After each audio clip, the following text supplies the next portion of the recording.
Olá, queridos, bom dia. Quero convidá-los a estudar comigo mais um Salmo da Palavra de Deus, hoje o Salmo de número 144, na sequência, que a gente vem apresentando. Esse salmo faz parte daquele conjunto de salmos, do Salmo 142 ao 145, em que Davi passa por uma situação de grande dificuldade, de perseguição dos seus inimigos. Então, vamos extrair algumas lições para nós desse salmo, pensando nas tribulações pelas quais nós passamos no nosso dia a dia. Vamos orar primeiro, vamos falar com Deus. Pai de amor, nós te louvamos por mais essa manhã, te agradecemos, Senhor, porque estamos aqui diante do Senhor, te louvamos pela vida de Davi, em especial pelas palavras que ele nos deixa aqui nesse salmo, nos dando orientação, palavras que foram dadas a ele sob a iluminação do teu Santo Espírito e que podem nos trazer princípios de consolo, de conforto em meio às tribulações, Senhor. Te louvamos então por tudo isso e te pedimos, Senhor, ajuda-nos a extrair dessa passagem esses ensinos e aplicá-los em nossas vidas hoje e ao longo dessa semana. É o que nós pedimos, no nome de Jesus. Amém. Então, como de costume, eu divido em algumas partes o Salmo para nos ajudar a compreender melhor alguns dos aspectos que Davi aborda aqui no Salmo. Eu dividi então esse Salmo em 5 partes. É um Salmo de 15 versículos. E as 5 partes são as seguintes. A primeira delas, Davi vai começar apresentando a grandeza de Deus. Quando ele diz nos versos 1 e 2, ele diz assim: Bendito seja o Senhor, que é rocha minha, que adestra as minhas mãos para a batalha e os dedos para a guerra. Então, Deus faz isso conosco, Ele, primeiro, é aquele que nos sustenta, Ele é a nossa rocha. Nós podemos ficar nele firmes e inabaláveis. Depois, Davi diz, Ele adestra minhas mãos para a batalha e os dedos para a guerra. Então, o que é isso, Isso significa que Deus nos capacita, não só para a gente ficar firme nos momentos de dificuldade, mas também ele nos dá instrução de como agirmos em meio à dificuldade. No caso de Davi, era uma batalha contra os seus inimigos. No nosso caso, tem a ver com as tribulações que nós lidamos no dia a dia. Assim, o Salmo, ele se aplica a nós hoje, porque o Senhor é nosso Deus. É Ele quem nos dá os recursos, É Ele quem nos ensina, através da sua palavra, como nós devemos lidar com cada aspecto das dificuldades que a gente passa em nossa vida, ao longo da nossa vida. Problemas financeiros, situações de saúde, tudo isso, qualquer dificuldade que passemos, o Senhor vai nos dar sabedoria. É Ele quem pode nos dar essa sabedoria para enfrentarmos bem tudo isso. Ele nos ajuda, nós temos que nos firmar nele, que é a nossa rocha. Versículo 2, Davi vai apresentar aqui uma série de características a respeito de Deus, falando dessa grandeza de Deus, que pode influenciar nossas vidas nesses momentos difíceis. Ele diz, o Senhor é a minha misericórdia. Então, dizer que Deus é a nossa misericórdia significa dizer que Ele não dá o castigo que nós merecemos. Ele é a nossa fortaleza, tem a ver com proteção. Ele é auto-refúgio, mais uma vez, proteção. Ele é libertador. Então, mesmo que a gente esteja numa situação difícil, é o próprio Deus que vai nos trazer, que vai nos dar liberdade dessa situação. Deus conhece a nossa provação, queridos. Uma vez eu fiz uma mensagem a respeito disso, né? Enfatizando que a nossa provação tem um tempo para acabar. Deus é esse nosso libertador. É Ele quem decide até que momento nós vamos passar por um problema, né, que nós estamos enfrentando hoje. Deus é nosso libertador, Ele é nosso escudo. É nele em quem eu devo confiar. O nosso Deus é digno de confiança. Aquele em quem eu posso realmente depositar a minha vida, a minha esperança. Essa é a primeira grande categoria apresentada aqui por Davi, a grandeza de Deus. E por causa disso, eu posso, então, confiar em meu Deus, por causa dessa grandeza do nosso Deus. A segunda divisão desse texto aqui está nos versos 3 e 4. Ele fala sobre a insignificância do homem, a nossa incapacidade de fazer qualquer coisa para melhorar, a não ser na dependência de Deus. Assim, versos 3 e 4 dizem: Senhor, que é o homem para que dele tomes conhecimento, e o filho do homem para que o estimes? O homem é como um sopro, e os seus dias como a sombra que passa. Na vida nós temos que ser conscientes da nossa condição. Sem Deus, nós somos incapazes de lutar contra as dificuldades pelas quais nós vamos passar. Se nós não nos apegarmos ao Senhor, nós somos totalmente incapazes de vencermos e seguirmos adiante. Porque Deus deve ser esse nosso refúgio.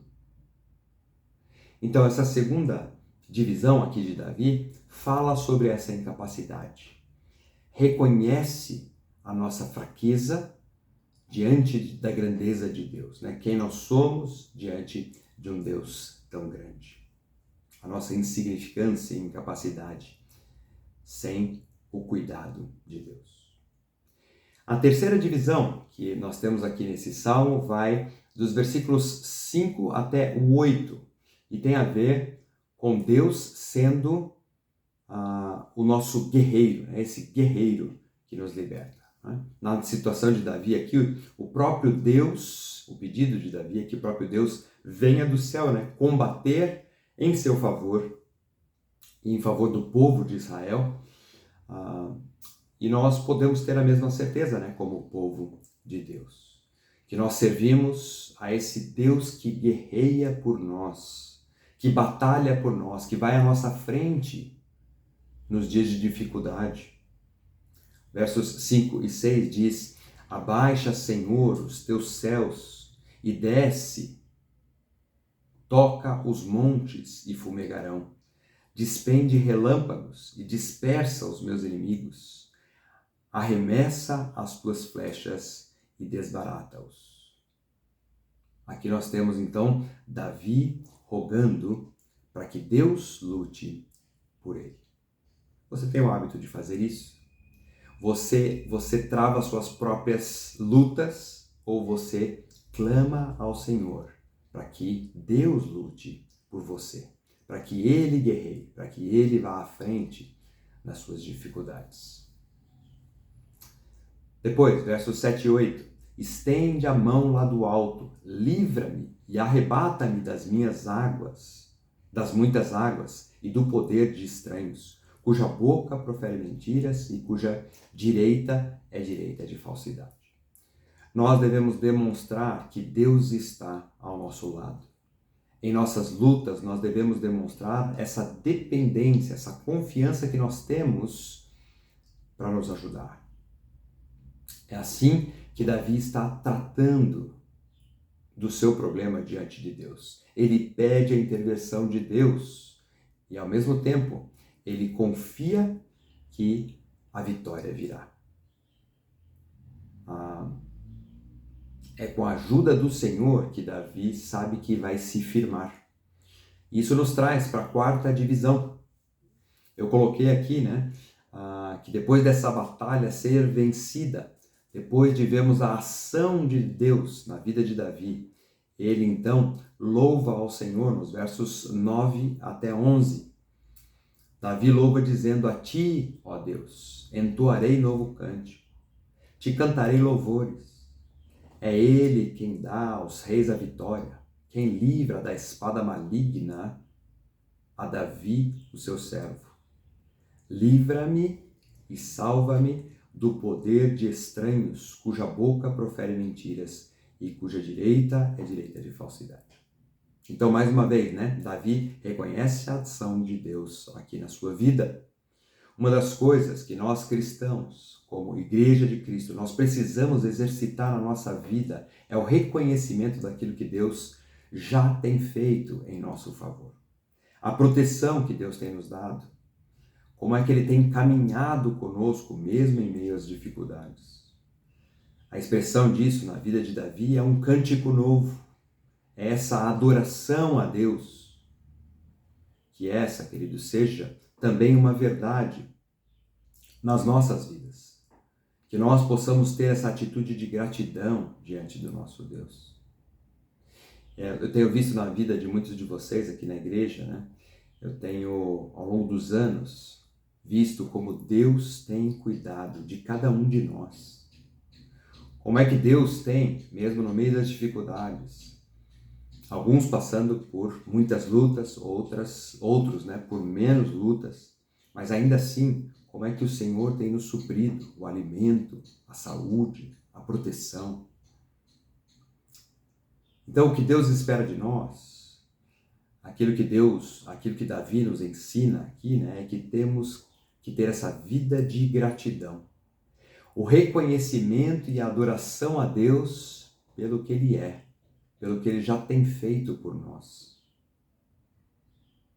Porque Deus, é esse nosso guerreiro que está ao nosso lado nos momentos pelos quais nós estamos passando. E por fim, então, nós temos esse último trecho onde Davi aponta para a vitória. Ele pede essa bênção de Deus sobre os seus filhos. Ele reconhece que a ação de Deus na vida do povo traria uma descendência próspera, traria para o povo uma condição de bênção. Então eu dei para essa porção, dos versos 12 a 15, o título de O Cuidado de Deus. Veja o que diz o texto, versos 12. Que nossos filhos sejam, na sua mocidade, como plantas viçosas, e nossas filhas como pedras angulares lavradas, como colunas de palácios. Essa pedra angular, é a pedra que dá sustentação numa construção. É como se nossos filhos, a nossa descendência, fosse uma fortaleza em meio à nossa família. Ele traz essa ilustração da pedra lavrada que sustenta ali a família. E depois ele continua no versículo 13, que transbordem os nossos celeiros atulhados de toda sorte de provisões. Tá vendo? Essa bênção que vem agora em forma de bens materiais, como com todas as provisões de Deus para a nossa vida. Ele diz aqui, que nossos rebanhos produzam milhares de dezenas de milhares, ainda falando dessa questão financeira sobre os seus rebanhos. O Senhor está conosco. A nossa vida prosperou, não é mesmo? Isso é uma verdade aqui nas Escrituras. Se nós realmente nos apegarmos a Deus, se nós vivemos com sinceridade diante dele, o Senhor tem prazer em nos abençoar também com bens materiais. Versículo 14 diz que nossas vacas andem pejadas, que elas deem cria, ele quis dizer, se multipliquem. Não lhes haja rotura, tem a ver com a proteção desses bens, que não haja mau sucesso, que não haja gritos e lamentos na praça. Isso realmente acontecia no meio do povo. Mas Davi termina reconhecendo essa ação de Deus e agradecendo por isso no versículo 15. Bem-aventurado o povo a quem assim sucede. Sim, bem-aventurado é o povo cujo Deus é o Senhor. A nossa condição diante de Deus, queridos, é que um dia fomos chamados para fazermos parte desse povo. Povo de Deus, a Igreja de Cristo. Então, no Novo Testamento, esses princípios se aplicam a nós também. Se Deus está presente em nossas vidas, se nós estivermos andando num relacionamento com Deus, Ele age em nós e nós podemos então experimentar essas bênçãos a que Davi se refere aqui. Então, em meio às tribulações, nós precisamos manter em mente esses pontos: a grandeza de Deus e a sua proteção, a nossa pequenez, nossa incapacidade e insignificância diante de um Deus tão grande. Depois, saber que Deus é o nosso guerreiro, Ele luta por nós, Ele está conosco em meio às dificuldades. Por isso, então, nós devemos ter uma vida de gratidão, louvar a Deus pelo que Ele é e faz por nós. E por fim, podemos esperar do Senhor o seu cuidado nas mais diversas áreas da vida. Que as palavras de Deus confortem o seu coração e te animem, mais uma vez, a enfrentar o dia de hoje, a enfrentar essa semana, que nós possamos caminhar e levar nossas vidas com o Senhor, para a honra e glória do Senhor. Vamos orar e agradecer por tudo isso. Pai de amor, nós te louvamos por essa palavra mais uma vez e colocamos diante do Senhor nessa manhã nossas vidas e te pedimos, Pai, para que a lembrança do teu cuidado esteja presente em cada situação, hoje, ao longo da semana, ao longo da nossa vida, e que nós possamos testemunhar isso para outros também. Tudo isso para a honra e glória do seu nome. Essa é a minha oração, no nome de Jesus. Amém. Boa semana, queridos. Que Deus abençoe o seu dia, sua semana. Nos vemos no final de semana. Um grande abraço a todos. Até!